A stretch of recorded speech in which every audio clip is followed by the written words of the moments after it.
Welcome to the Tech Egg. Don't get scrambled. Enjoy the video. You're beginning the swap. Power off or lock the Pixel Watch and place it face up on a soft cloth. Find the quick-release lever or tiny lug where the band meets the case. This is the actual release point.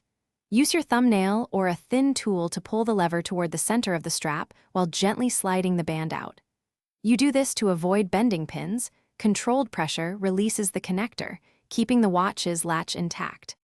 Once the old strap is out, inspect the replacement for left/right orientation and any small markings. Correct alignment prevents reversed fit.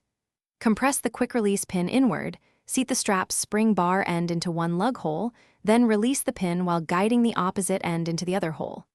You'll often hear a definitive click. That's the connection engaging.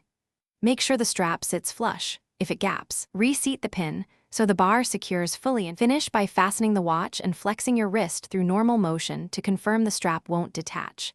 If you feel any looseness, remove the strap and reseat the spring bar, making sure both ends engage. Flipping the strap orientation sometimes helps. For a stuck or bent pin, use a proper spring bar tool to avoid damage or seek professional service. Forcing it can harm the lug. Once secure, clean the contact area to prevent future grime. Thanks for watching. Consider subscribing if I helped unscramble your problems.